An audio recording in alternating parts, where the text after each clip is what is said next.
শোনো মেজো বউ, নেপাল বেঁচে থাকতে আমার কাছ থেকে কিছু টাকা নিয়েছিল। সে টাকা আর পরিশোধ করতে পারিনি। তুমি কি সেগুলো দিতে পারবে? আমি কি করে দিব দাদা? আমার হাতে তো একটাও টাকা নেই। ওর চিকিৎসার পেছনে সব খরচ হয়ে গেছে। সে কথা তো আমরা শুনবো না মেজো। টাকা না থাকলে অন্য কিছু দিয়ে তা পরিশোধ করো। আমার কাছে আর কি আছে দিদি, যে তা দিয়ে তোমাদের ঋণ পরিশোধ করব? ও তো তেমন কিছু রেখেও যায়নি। এই বাড়িটা তো আছে, হিসেব মতো তুমি এখন সব সম্পত্তির মালিক। তোমার এই বাড়ির অংশটা দিয়ে তা পরিশোধ করো। এ কি বলছেন দাদা? আমি কিভাবে বাড়ি দিব? এই বাড়ি তো আপনাদের তিন ভাইয়ের নামে লেখা। তোমার অংশটা তুমি আমার নামে লিখে দাও, তাহলেই হবে, বাকিটা আমি দেখছি। বাড়ি দিলে আমরা কোথায় থাকবো কাকু? আমাদের যে থাকার কোনো জায়গা নেই। কেন? পুকুর পাড়ে তোদের বাবার যে জমিটা কিনে রেখে গেছে সেখানে থাকবি? ওটা তো শুধু পড়ে পড়েই নষ্ট হবে। ওটা তো পুকুর, জলের মধ্যে কি করে বাস করা যায়? জলের মধ্যে বাস করবি কেন? পুকুরের ধারে যে উঁচু জায়গাটা আছে সেখানে তোরা ঘর পেতে থাকবি। কেবল তো তিনটে মানুষ, সেজন্য এত জায়গা লাগবে না। তোমরা তো দুজন মানুষ, তোমাদের এত বড় বাড়ির কি দরকার? তা কি আমি তোকে বলবো মেয়ে? আমার বাড়ি, আমি যা ইচ্ছে তাই করব। তোরা এখন আমার অংশ বুঝিয়ে দে, না হলে টাকা দে। ওদের মুখের কথায় কাজ হবে না কো। তুমি মোড়ল মশাইয়ের কাছে যাও, সালিশি বসিয়ে জায়গা জমি নিতে হবে। মৃত মানুষের নামে সালিশ বসানোর দরকার নেই দিদি। আমরা বাড়ি ছেড়ে যাচ্ছি, ওই পুকুর পাড়েই আজ থেকে থাকবো। কিন্তু মা, পুকুর পাড়ে তো কোনো ঘর নেই, আমরা থাকবো কি করে? মোড়ল মশাইয়ের কাছ থেকে কটা বাঁশ আর খড় চেয়ে আনতে হবে, তাই দিয়ে একটা কুঁড়ে ঘর তৈরি করব। তাই করো। আজকের দিনের মধ্যে সব শেষ করে আমার বাড়ি থেকে বিদেয় হও। আমি আর ঝামেলা রাখতে চাই না।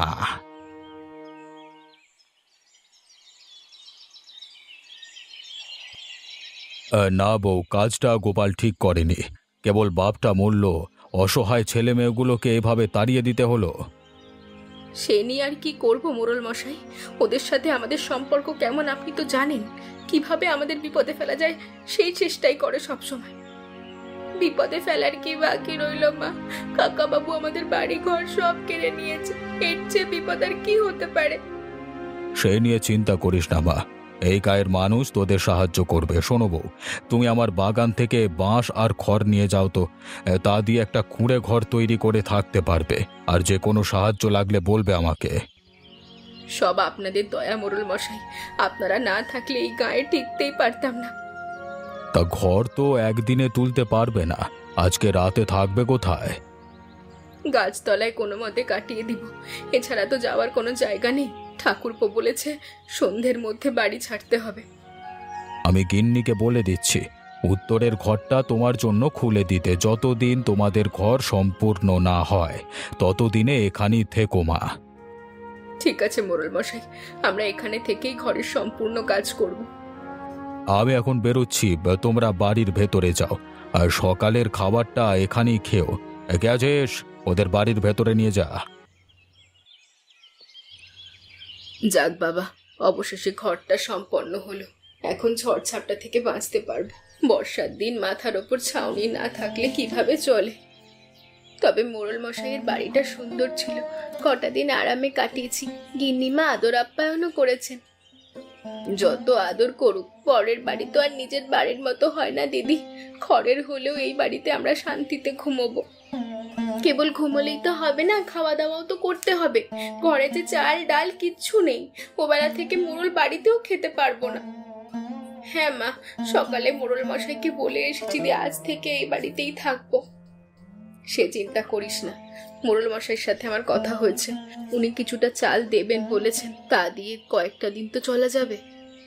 কিন্তু মাছ তরকারি ওটা কিভাবে সংগ্রহ করব? নিজেদেরকেই করতে হবে। পুকুরে জাল ফেলে মাছ ধরবো আর বাড়িতে সবজি চাষ করব। এখন তোরা একটু মাঠে যা তো, গিয়ে শাক পাতা কিছু পাস কিনা দেখ, তা দিয়ে এই বেলাটা চালাতে হবে। চল লীলা, মাঠের ওধারে থেকে ঢেকি শাক ওগুলো নিয়ে আসি। তাই চল।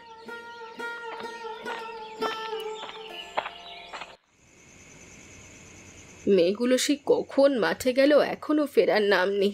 এদিকে একা একা আমি কদিক সামলাবো। ওই তো ওরা আসছে দেখা যাচ্ছে।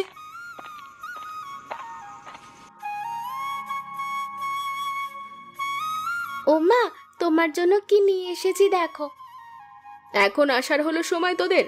কত বেলা হলো, দুপুর হয়ে গেল, তোদের খেয়াল আছে দিদা?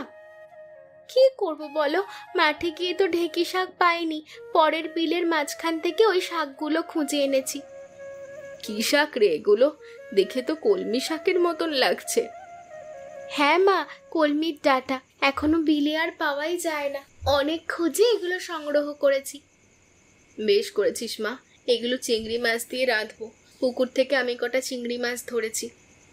চলো মা, শাকগুলো কুটে ফেলি, খুব খিদে পেয়েছে, আজ শাক দিয়ে পেট ভরে ভাত খাবো।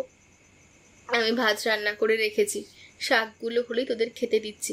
এখন চল শাকগুলো কুটে ফেলি। তাই চলো মা। শাক কোটা শেষ, এবার এগুলো ধুয়ে রান্না করে ফেলবো। যা তো মায়া, একটা ঝুড়ি নিয়ে আয়। শাকের ডাঁটিগুলো কোথায় রাখবো মা? ওগুলো ফেলে দিবে? ওগুলো পুকুরের মধ্যে ফেলে দিয়ায়, জল পেলে ওতে আরো লতা পাতা ধরবে।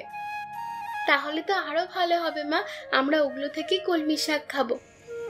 হ্যাঁ রে, মাঠে ঘাটে তো কলমি শাক নেই, সব জল শুকিয়ে গেছে। যদি এখানে থাকে তবে কিছু খাওয়া যাবে।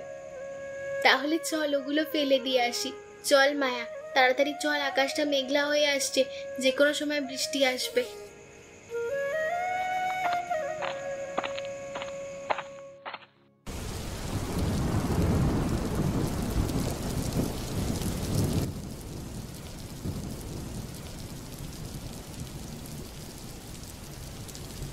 গিন্নি, আরে ও গিন্নি, একটা গামছা দাও তো, বৃষ্টিতে একেবারে ভিজে গেছি।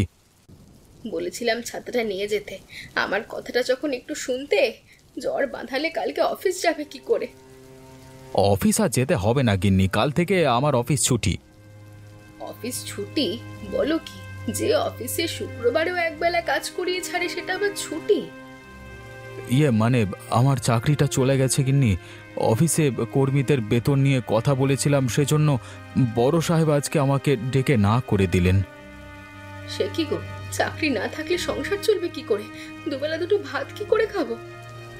ভাবছি গ্রামে চলে যাব, এখানে তো অনেক দিন থেকেছি, শহরের স্বাদ মিটে গেছে একেবারে আর কি। গায়ে গিয়ে কি করব? কি জমি জমা তো কিচ্ছু নেই, চাষবাস যে করবে সেটাও তো জানো না। একটা না একটা উপায় হয়ে যাবে, দুনিয়াতে বিধাতা কাউকে না